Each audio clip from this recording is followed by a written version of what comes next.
All right, thank you everyone for joining us today. Today we're going to talk about ministry presence, and we want to just have a simple conversation about it and try and help people understand what that looks like. Each of us are different and might experience it differently. So we thought if maybe we could get a few people together, we could sort of just talk about it from our perspectives and then talk about our experiences with it and what we find meaningful in the presence of others, or what we find as practical tools that we find useful in being a ministry presence to others. So I'll take a moment, let everyone introduce themselves. We've got a great group of veteran chaplains here today. So go ahead, Doug. Hello, my name is Doug Farmer. I am retired from Coastal Crisis Chaplaincy and was pleased to be able to serve there for about 11 years. Spike Coleman.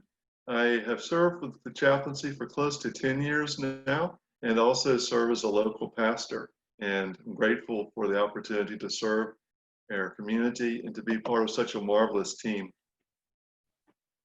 Well, thank you, Spike. Thank you, Doug. I might not have told you this when I asked you to talk about ministry of presence, but I've experienced a great ministry of presence from each of you, and then seeing you on scenes and in conversation and communication with others, whether it be first responders or people in the community, and your presence in many different ways has been transformational. And I can certainly say, Doug, I've experienced your ministry presence many times over the phone, talking through things. And it experienced a real incredible sense of support. Of course, also over tacos and guacamole.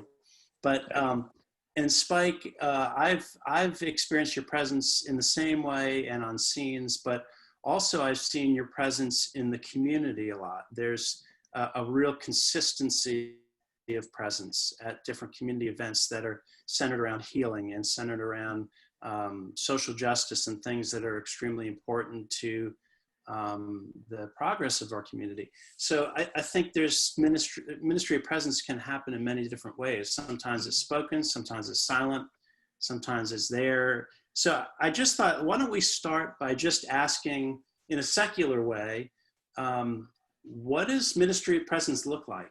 I mean, how do you know you're seeing it? How do you know you're experiencing it? What do you say, Doug?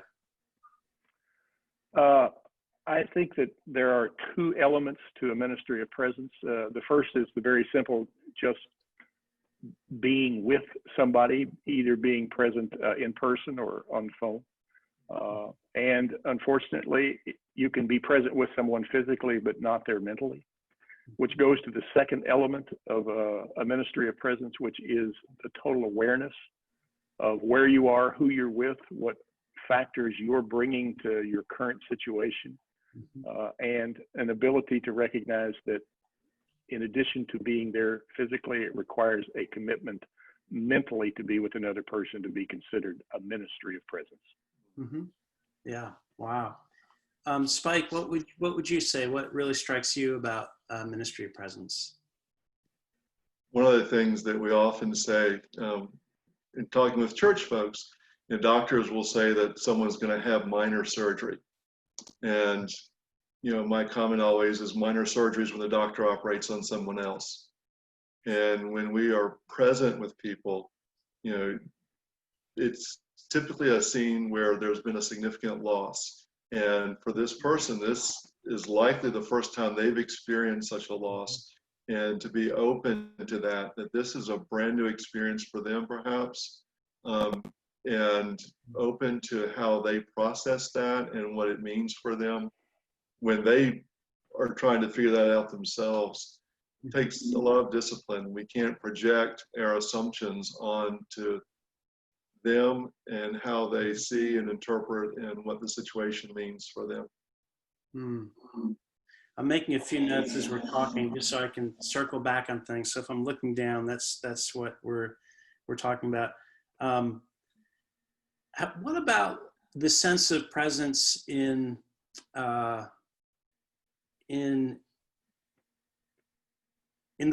I guess in the ways we can't really explain. Like this is just sort of an analogy.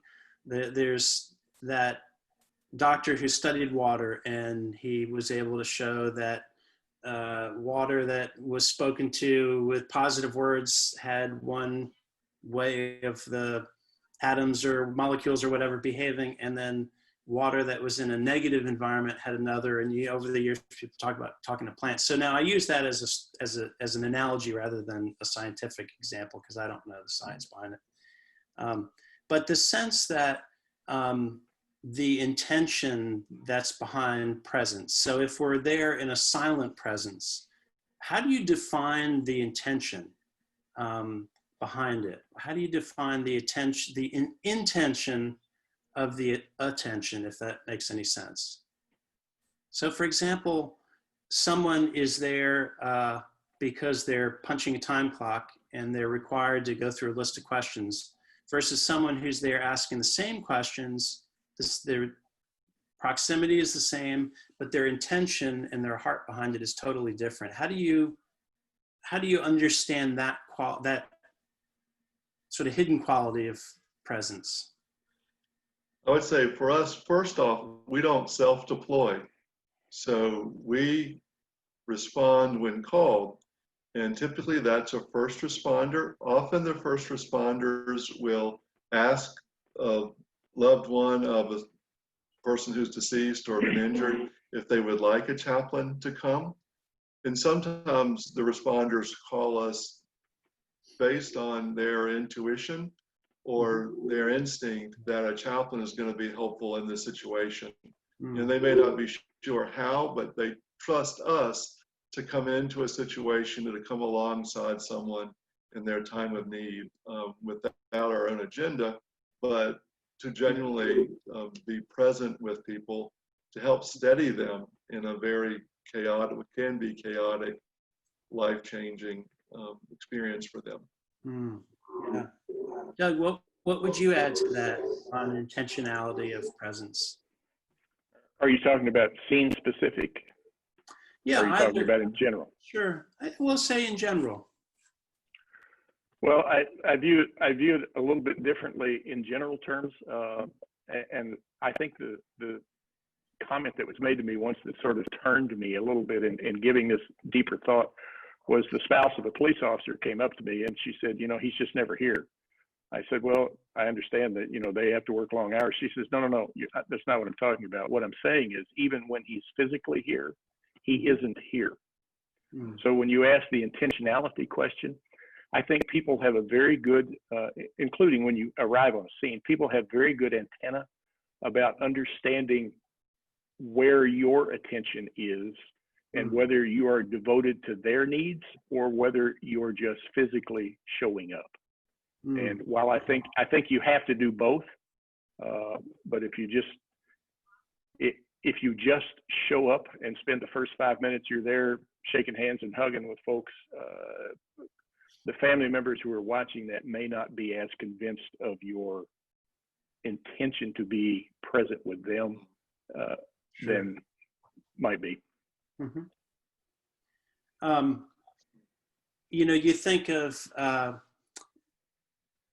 You think of when you're in a crowd and you get that sense that someone's watching you and you turn around and someone is watching you, right? So there is this, who knows how that whole thing works. If you are out in public and you pick someone to stare at, they'll probably start looking around and realize you're behind them staring at them. I don't understand that dynamic, but it just proves to me that there is some validity to something beyond just the actual activity, that somehow that intention is transmitted. Who knows the science behind it, but the sense of what makes it different. So what would make it different between, say, a chaplain and maybe a social worker? Like what's the, let's talk spiritual now. What's the, and I'm not obviously many social workers might be spiritual, but in a spiritual sense, what might be different between someone who's purely doing it for a secular intention and someone who is doing it with a spiritual intention? What do you all see as maybe some of the differences? You know, a Mother Teresa versus, you know, whatever the local agency is. Spike, what's your thought?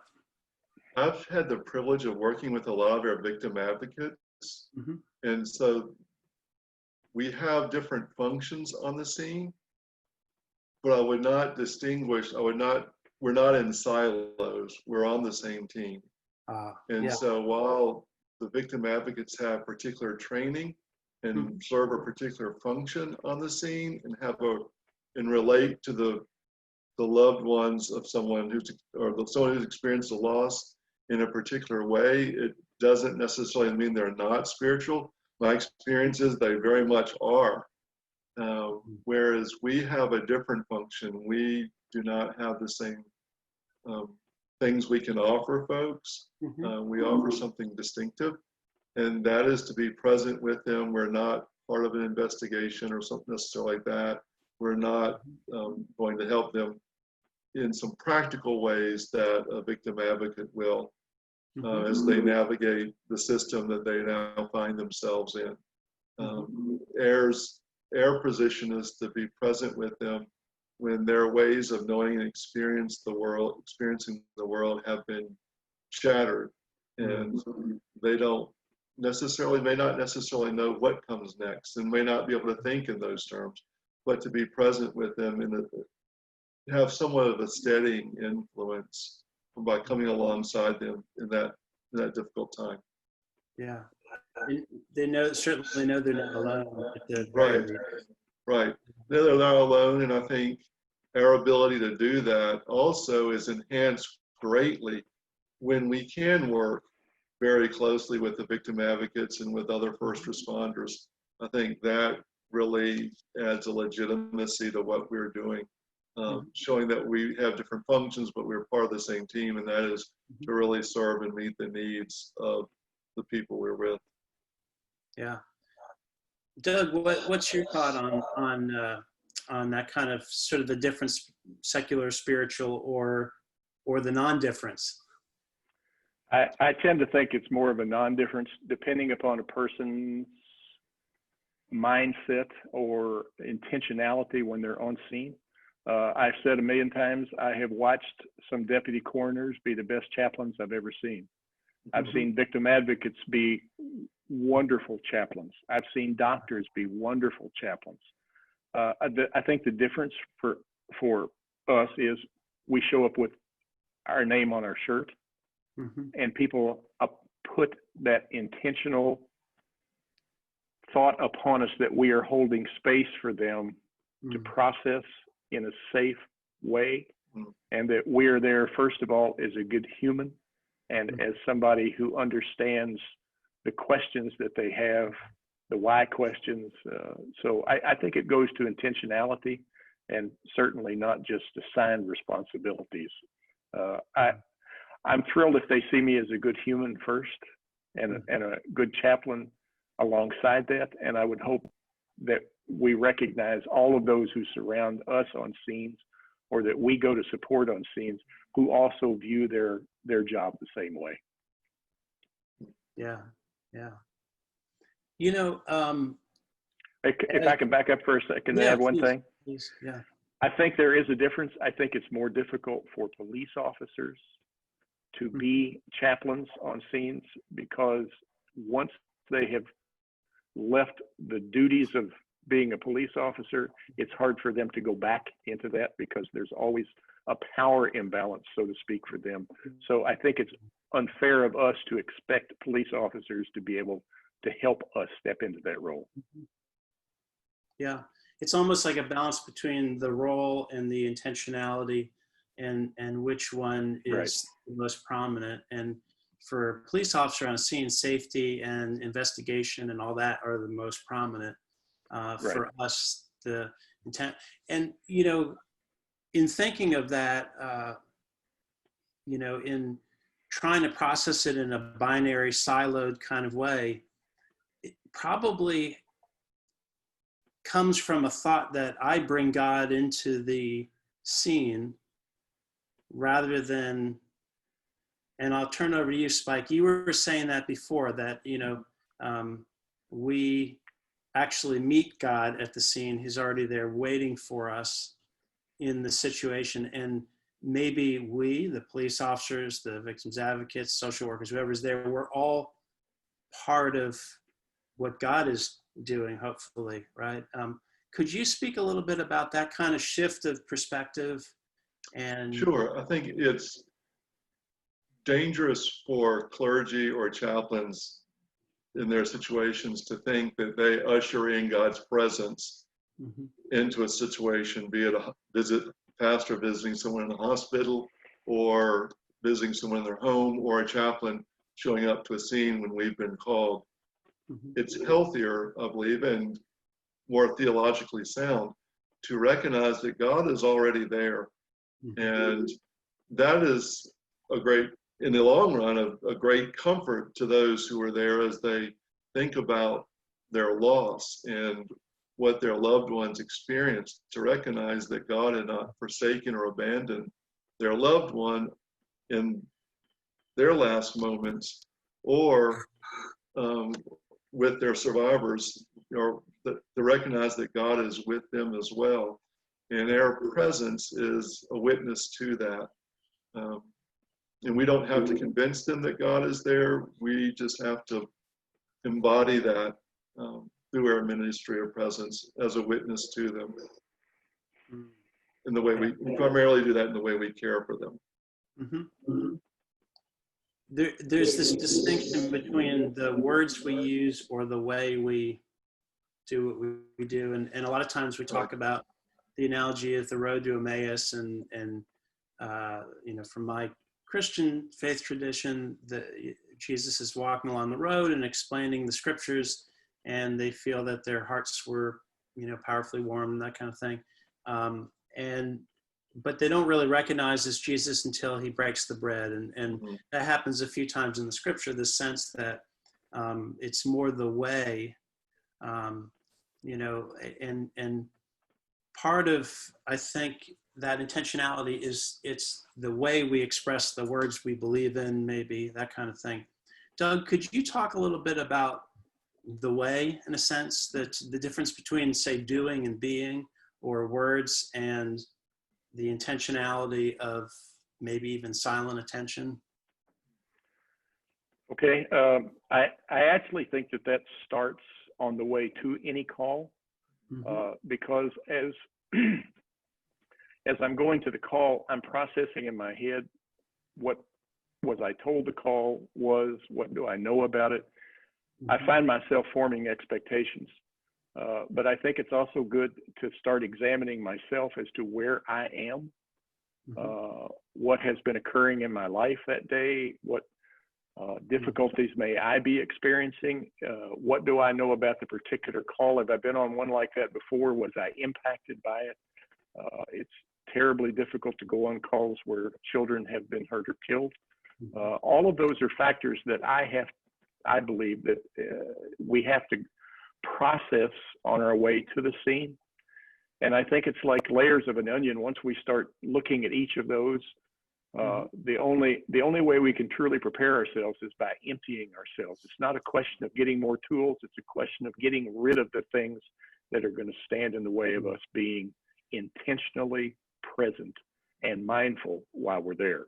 So the more we're able to let go of those things when we get there, and I know it sounds trite, and I apologize for that, but throughout my entire career, my last prayer before I got on scene is, God, let me only use the words that are necessary, and let me stay out of your way. And and I will also say, Rich, your words have stayed with me a lot. We do the practical in a pastoral way, and the pastoral in a practical way. So that is how I always tried to approach arriving on a scene. I was not always successful. There's a lot of distractions that pull you out of what you are hoping to be and represent for other people. But that was the way I tried to start. Yeah. And that really brings up a great point. There's all this internal stuff that we're sort of dealing with. And part of it, I think, is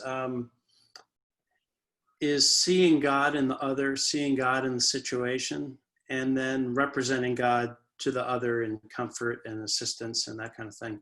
So there's a seeing of God, there's a being of God, but there's also a seeing of ourselves in the other.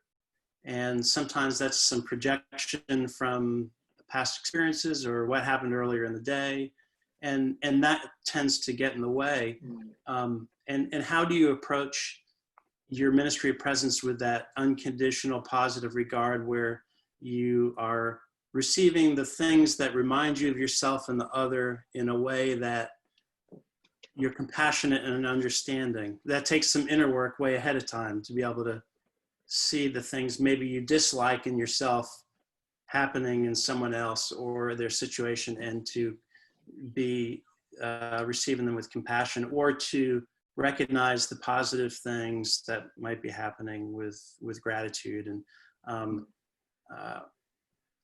Spike, well, what would you say, what do you do personally to help sort of limit the transference and projection and all that kind of stuff? What helps you in your practical way?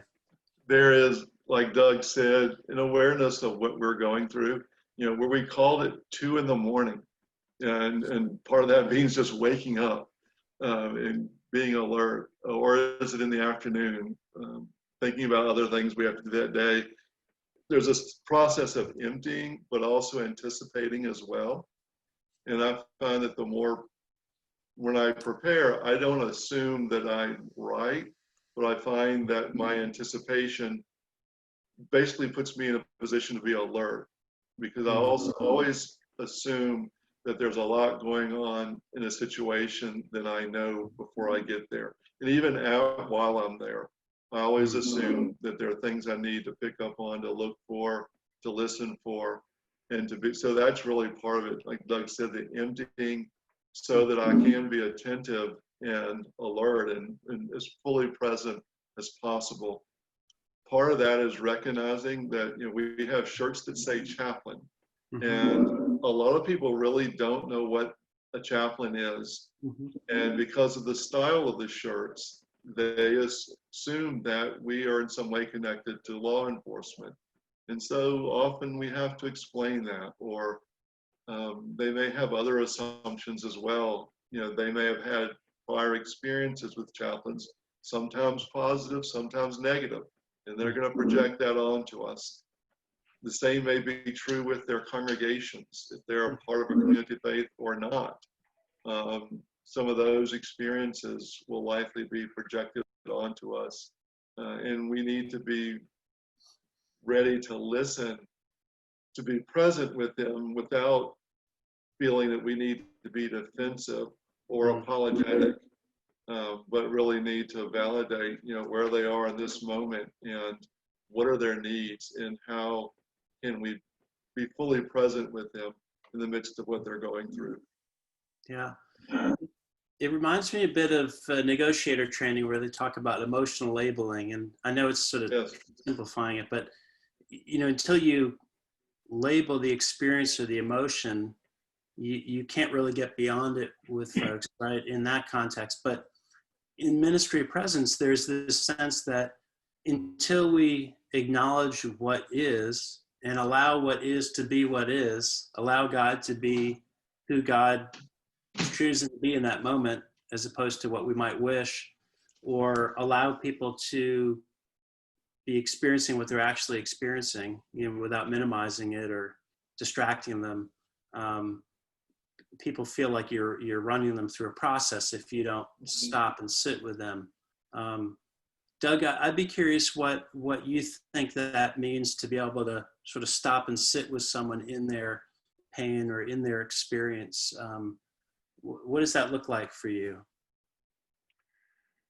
The thought process that I have tried to evolve into throughout the years as being on scene is recognizing that emotions are normally present because of memories.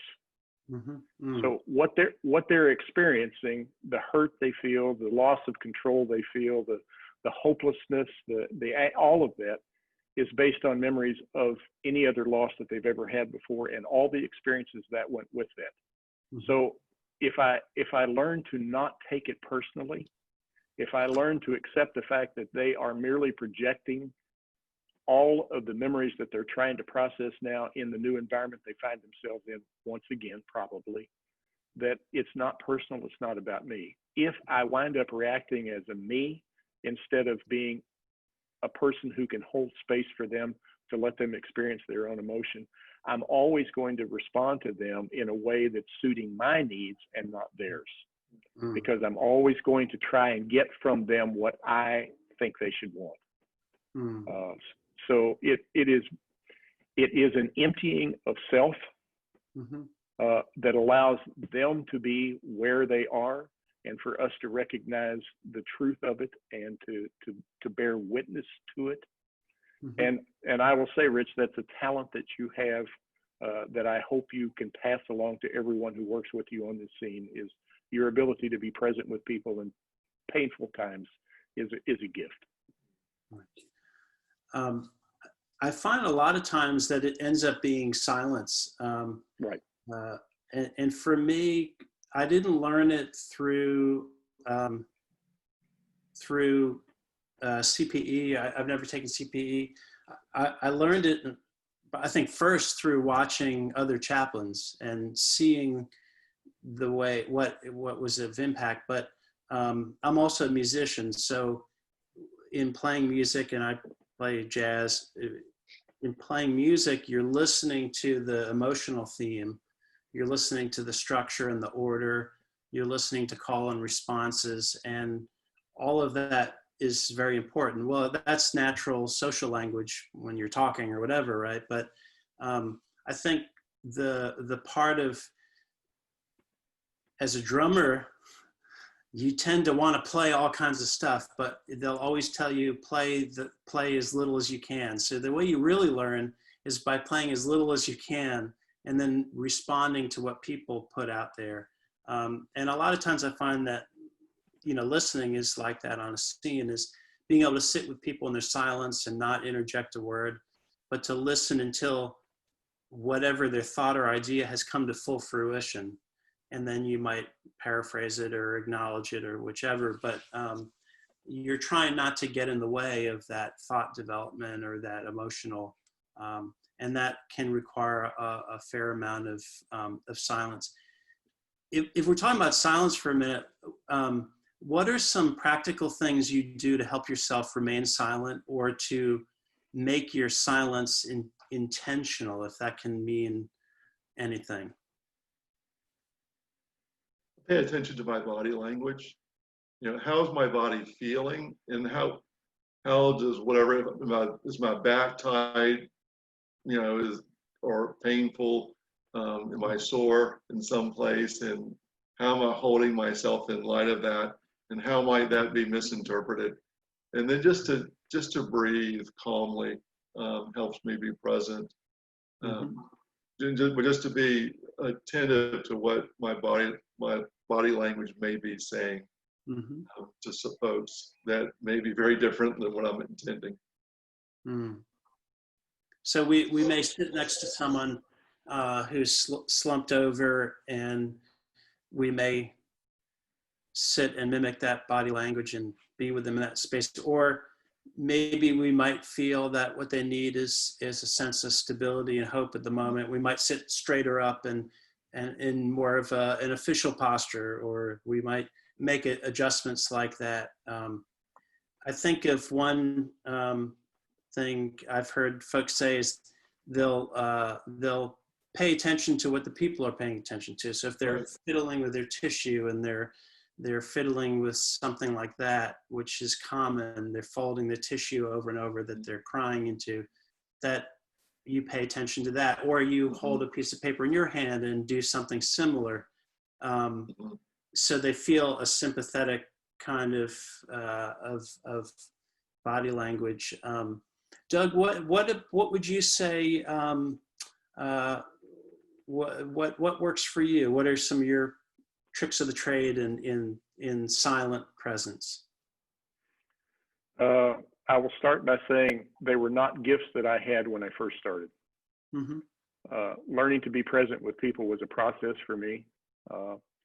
And I think what I would say to new chaplains now is the most important thing is trying to develop a quiet heart and a quiet mind. Mm-hmm. Because if you're developing a quiet heart, as Spike was talking about, as far as your body language goes, you're going to find yourself with more relaxed breathing. It's hard to feel anything other than anxious when you know your own heart rate and breathing is elevated. Mm-hmm. So you have to be able to quiet your heart first. And the second thing is the quiet mind, which can only come from giving full attention to the moment, the present moment that you're in, Mm-hmm. and not thinking about the next thing you need to say, the next thing you need to do, the next emotion you need to label. It's about being present. And when you find yourself doing that, that gap between stimulus and response, when they're touching, it's a stimulus and a reaction. And once we develop true presence and a quiet heart and a quiet mind, it becomes stimulus and then a response and not just a reaction. Because in here, in the gap between those two, is where God will whisper to me, will whisper and give me what perhaps needs to be done next. And the silence is not my enemy. It is not a void I'm always compelled to fill. Yeah. Says the guy who talks a lot. It's counterintuitive because we're first responders to the heart, right? We're chaplains. We're first responder chaplains. We're going to run into the situation and comfort someone, and that's the expectation. You get on scene, and the first responders say, "Family's over there," and they try and they want you to go do something, right? And it's counterintuitive. So it's almost like you have a set pattern of introduction kind of stuff to show that you're doing something. But then as soon as you do that, you are following that up with that ministry of presence and that silence and the being rather than the doing. But so it's sort of, and I'm looking at my notes here. It sort of brings the question: are we actually giving something into the situation, or are we receiving? Are we going there to be givers, or are we going there to be? Is it more of hospitality, where we're receiving the person as they are? We're receiving what God is doing. We're listening to the situation. What's for you guys the ebb and flow of how much is receiving or giving, or is it different times, or because when we show up on scene with the desire to do, that's where we end up talking when we shouldn't.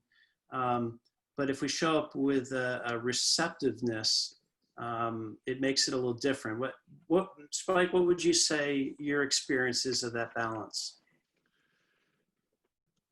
The first thing is to recognize there's a level of trust that we're part of a larger team, and that typically the first responders on the scene have had a variety of experience with other chaplains, and so we're not the first chaplain that they've encountered, and hopefully won't be the last, so that we're a steward of those experiences and of the mission that we share as a chaplaincy, but also as servants in our community. So that which includes others that are on the scenes.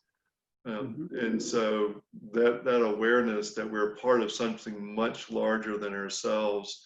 And so that provides a context that it's not about me and what I get out of it. Now, one of the things that I struggled with when I started was after scenes, I would often just feel horrible. And some of our more experienced chaplains, and my mom, who's a nurse, were people, and others I could talk to that had significant experience or related experiences, could help me differentiate empathy. Feeling bad because someone is suffering, has experienced a significant loss, is different than feeling bad because I did something I shouldn't have done, or something that wasn't helpful or effective. And to minimize the need for that, to recognize that I feel bad just because I'm a human being and there are others suffering, and to respond in that way rather than feeling I have to come away thinking I've accomplished something. Those are two very, very different things. But I have to learn to trust that God is at work, and God can use whatever I contribute to the scene in ways that I don't know and not aware of. You know, it's kind of one of those things that, as Doug has reminded me so often, people don't remember what you say or do, but they remember how you feel. So I want to do things well, but I don't pressure myself. It's not about achieving or doing things just correctly. It's really about caring for people and wanting to be an instrumenting for God's purposes, and be part of a larger mission. Yeah. Doug, what would you say about that? And what would you, how do you work on receptivity of receiving the person in a deep experiential, emotional, spiritual way, in allowing them to be them, or the crisis to be the crisis, or feelings to be the feelings? What's your way of sort of having that receptivity to the person? I don't think I truly understood what that concept was until I began working as a hospice chaplain. And when I started working as a hospice chaplain, I realized that there was nothing I could do to fix that person's situation. They were on a path that was inevitable, with the outcome that was inevitable. I could not fix that. All I could do was try and serve their needs. And once I learned to be present to people and to listen to people, their needs started surfacing to me on their own. And I heard some of the most amazing stories and helped people process memories in a way that was a blessing to me. And I hope to them and to their families as well. But I didn't understand the difference in that concept between trying to fix something that's broken and trying to help heal something that just needs healing. And I think on a crisis scene, you don't have the long-term benefit of doing that. You're there for a short period of time, but as Spike says, you know, we've talked about that before. What you do is, I think what you do is support them during the time until they can start their own processing and their own healing down the road, but knowing that we may have showed them where that bridge was to start across, as opposed to adding to the troubles that they may have had. And I just want to say one other thing. I keep thinking back to what Gail said one time on a scene. We were talking about people that are doers and people that are able to be more present and withstand or to eat the silence of others. And her comment was, she goes, "Well, I have an expression." I said, "What's that?" She goes, "My expression is, well, don't just do something, stand there." And when I thought about it for a second, I thought, yeah, I need to do more standing. Yeah. It's in that sense, can you talk, Doug, about also the distinction you draw between a servant and a helper? I think a servant, the biggest distinction that I draw between those terms, helping and serving, is helping comes from a position of imbalance. I have something you don't. I'm better than you. I know more than you. I have a tool you don't have. I'm going to be nice and share it with you. And I think people feel that, I think a term that we hear sometimes is preach downhill. I think people sometimes feel they're being preached at, even when we're trying to be helpful to them. They just feel it as an imbalance that doesn't need to be there. If their perception is that we are merely a servant and we are there to serve each other, that mindset comes across to them as one in which they see it as a time and a situation of mutuality. We each bring something to this, and we can be there for each other. And I'm not just there to fix you, sprinkle some magic dust, and then leave. Yeah. Yeah. I think it's a huge difference. I think people sense that they understand that deep attentiveness to their needs and to what they're about. I think it was Simone Weil said I'm going to mess this quote up, but the deepest form of prayer is attention, or pure attention is prayer, or something like that. This sense that that deep attention is desire, that there is an element of sacrifice, that we are giving up our needs to listen and be present to the needs of another person. And I can think of, I mean this humorously, but when I want a little attention from the family, the best way to get it is not to sit down and say, hey, can we have some quality time? It's to sit down while everyone's busy in the living room with a book and just look at the book. I don't have to read it. I just have to look at it. And then everyone wants my attention. And then and I say that humorously because it's the sense that there's some kind of sacrifice involved in it. And just to use another music analogy that is in my mind, we've all, listened to music and we're, bouncing and moving around to it. And if you have two people listening to the same music, they may be moving differently, but they tend to sort of be flowing in the same way. I think a lot of times it's the same way. To use that as an analogy, if they hear you bouncing and see you moving to your needs and to what you think is needed for the situation, they tend to know that you're not really present with them. But if they see you moving with their emotions and their ebbs and flows and that kind of thing, and they see you paying deep attention to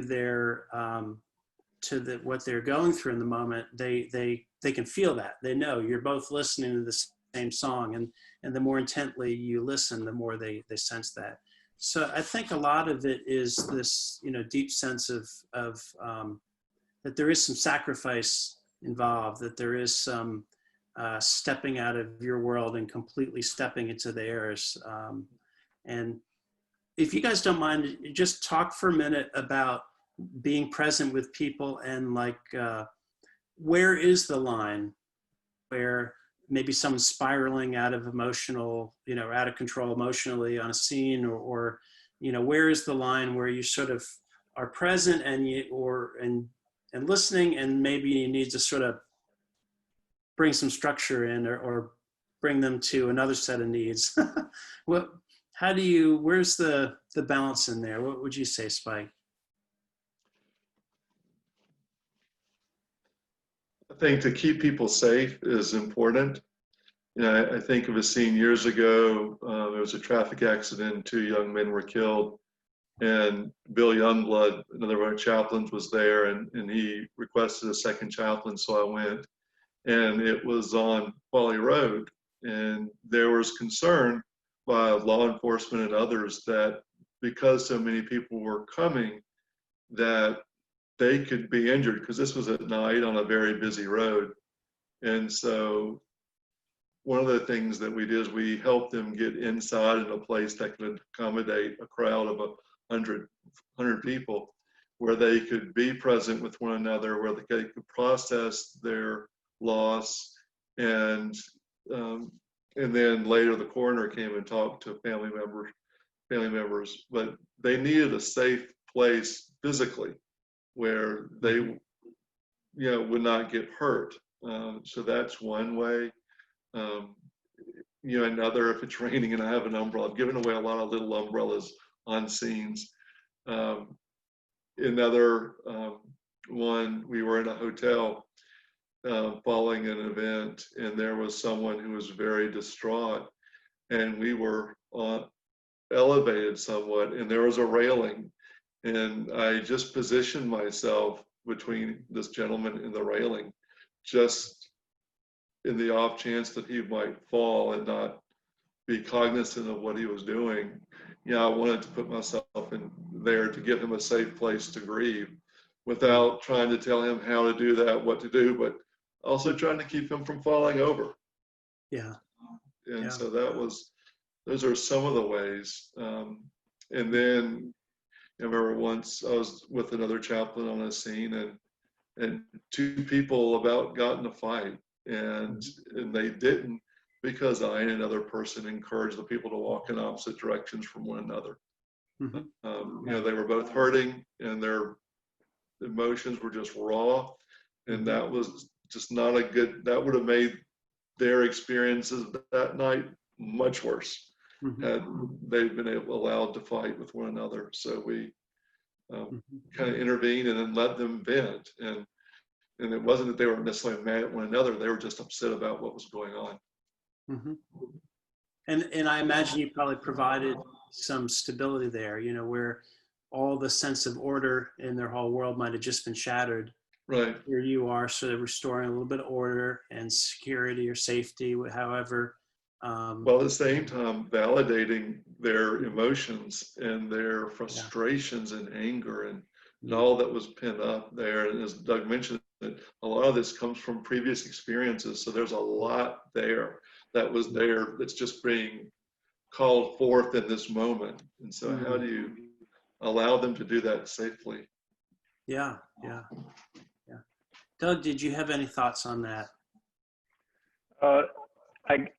My thoughts are along the same line with Spike. It's sort of, it when you see it, and your choice of actions is based on the previous training that you've had or experiences that you've had before. But as Spike says many times, just when we talk about ministry of presence, sometimes that may be where I'm standing. May be able to keep a scene more safe because of where I'm standing. When Spike stood between him and the railing, he just made the person more safe. And it's not that it required him to give a great deal of thought to that. It's just that previous experience allowed him to see that and process it quickly enough that it didn't interrupt the flow of what he was doing. I thought back to one call I was on. It was a suicide call, and the victim's sister was there. And when we told her, she had the physical reaction of just rage, and she was looking for some way to express that. And she walked over and picked up a piece of 2x4, and I was standing there with her, and I said, "Please tell me what you're going to do with that before you do anything." She said, "I just need to get it out." I said, "What are you going to do?" She said, "I need to beat the ground." So she started just beating the lawn, and the police officer turned around, obviously concerned and ready to step in. But when I told him, gave him it was an okay sign, she was able to just swing and hit the dirt with that 2x4 about 10 or 15 times and just get rid of the pent up emotions that she had through that physical exertion. Yeah. And that makes you think of the, scene cognizance and being aware of the scene. And we've been talking about being present to individuals, but sometimes you're looking to be present to the scene, or sometimes you're present to the whole scene and not enough to an individual. I can think of one scene where individual had died. It was natural death, but it really shook the family. And the mother was very elderly and sitting there, and the younger folks in the family were really, really struggling with it. And each time someone new would come in, they would sort of start the expressions, the grief expressions over again. And I noticed that the mom was just looking very alone, and I, it's sort of like, wow, I realized I was ministering to the whole family, and I needed to shift over and just stand near the mother and just give her a little attention, because people kept running away from her. So I may be cognizant of her, but how do you, if you're focused on an individual, how do you take your cognizance back to the whole family? Or how do you do a ministry of presence to a whole scene? What are your thoughts on that, Spike? There is an ebb and flow, and as people come and go, that influences that. One of the things I try to be aware of is what is going on, what time is it, what's the weather like.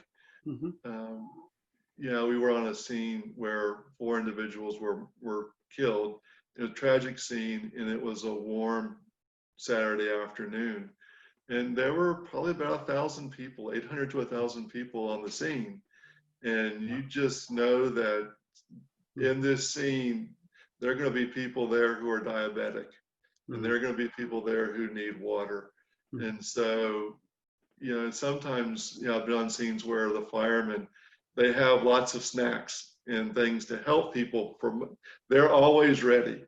And sometimes if it's a scene that's going to be a long time, you can call the Red Cross or people like that. But sometimes until they get there, it helps to have a box of peanut butter crackers and a carton of bottled water in your trunk. And so I've been able to give those out on scenes, and that's been helpful. And just recognizing that scenes can take a long time, and so helping people keep their blood sugar stable, because that can cause other problems. And if you mistake that from a spiritual or emotional reaction, that's not going to be helpful. Just being practical with those realities and aware. And sometimes you just ask questions, but if it's a hot day, passing out water is a pretty safe thing to do. Yeah. And sometimes, presence is showing that you're present, that you're attentive, that you hear people, so that you see them, is recognizing they need shade, shelter, food, water, medication. Yeah. Yes. Is that Maslow's hierarchy of needs. And some of that also is depending on the size of the scene and where it is, they may well have neighbors who can bring out something for them to eat or drink. And I've seen that as well, or lawn chairs, and to help them be more comfortable. And so recognizing what resources are available, finding the little boy with the fish and the loaves, can be a ministry of presence, of being attentive to what's going on around. Yeah. Doug, did you have any thoughts on ministry of presence to the crowd? Oh, excellent comments from both of you. The only thought I was thinking there was going back to what I said earlier about your old adage. Sometimes you do the practical in a pastoral way. And the old adage is it's impossible to have a meaningful conversation with somebody who is shivering. It's impossible to have a meaningful conversation with someone who's so thirsty they feel as though they're going to die. You have to meet those needs first. So and be able to see them and perceive those needs. And so we're talking a lot about listening, and we could have a whole class on what to say and not to say, but one thing I think is always important is, at least for me, it helps me a lot on scenes, is to ask myself, what is the message that I want transmitted in my silence, in my body language? What should people come away feeling or knowing from my presence alone? And so for me, I think a lot of it is that I would like, me personally, I would like my presence to tell people, I validate and affirm your sacred worth and the impact of the situation you're going through, and your experience and what you're feeling, so on and so forth. But I also believe in that there is a hope for you, and that I see, sort of that expectation principle, that we see the person healed in our mind. We see them as their own best self. Not that we're defining that for them, but that we have hope and belief in them that they can find healing. So I would ask, what are some of the messages that you want people to receive as the theme or subtext of your ministry of presence when you're on a scene? What would you say, Doug? Exactly what you said. I think it is imperative that people feel seen and heard and valued for who they are.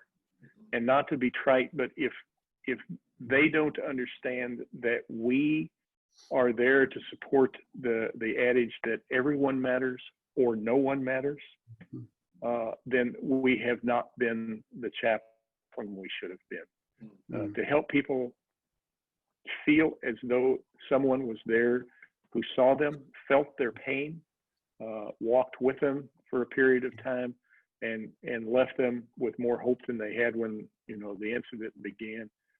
then we haven't done what we should have done. Mm-hmm. Yeah.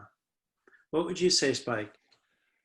I would echo those and just want people to know that they're not alone in their loss, and that there are people who will come alongside them and to be with them through their experiences that they are about to go through. Mm-hmm. There's a very popular meme that's going around on Facebook right now that says, "We're not all in the same boat, but we are all in the same storm." Mm. Yeah, yeah, and I think that's really important. I think a lot of times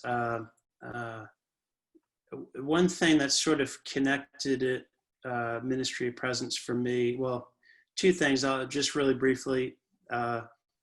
First was when my mother died. I remember one night just sort of laying in bed and just really struggling with the pain, and it was just sort of hit me all at once, and I couldn't seem to find any soothing for it, and I thought to myself, this must have been how Jesus felt in the garden when everyone was sleeping.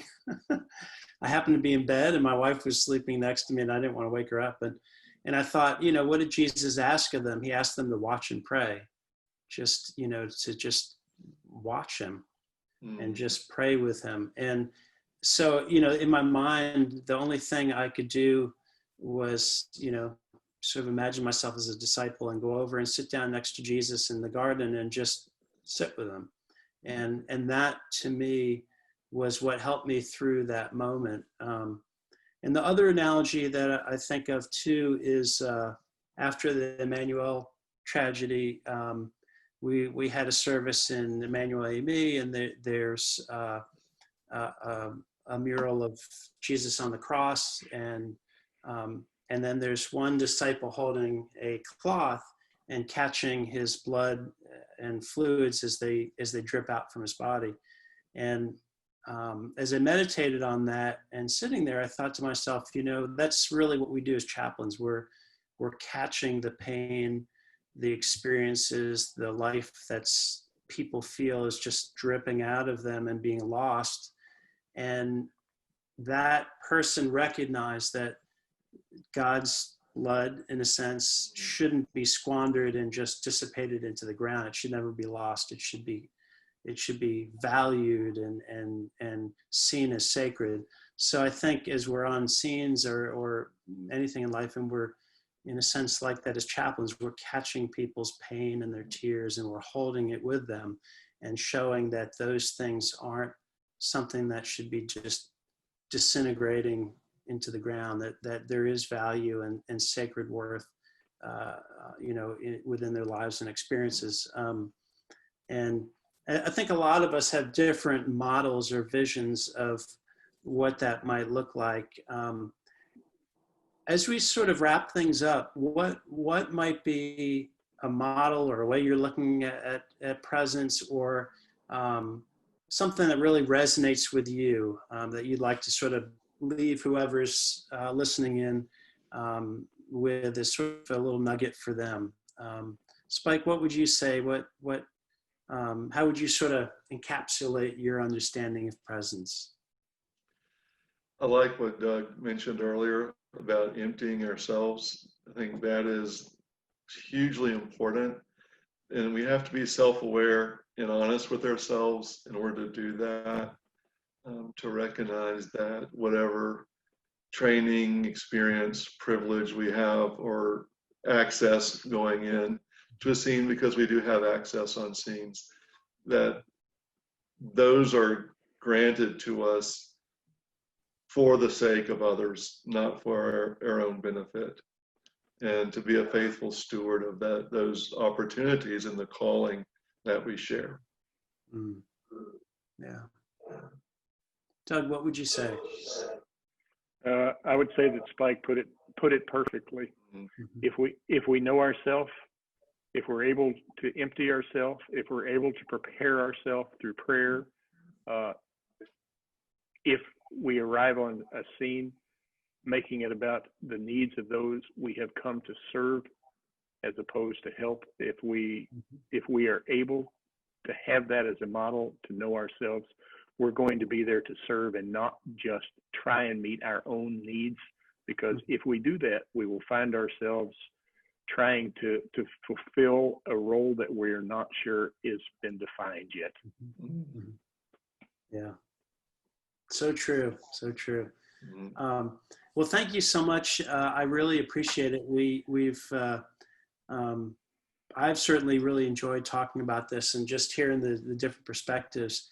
And I guess for all of our chaplains or whoever's watching, we just pray that you'll have a deeper sense of what your unique way of being present is, because I think it's different for each of us. And your unique way of receiving people as they are, their experiences as they're happening, the emotions and their rawness, and, you know, holding that space for them, as we mentioned earlier, and just being present to acknowledging their sacred worth, their past, present, and future experience, but wrapped in hope and a sense of healing. And we just pray that as you're present, whether it be through a multitude of words like we've done for about 45 minutes, or whether it be through silence, we just pray it'll be a blessing for you. So thank you all for joining us, and take care.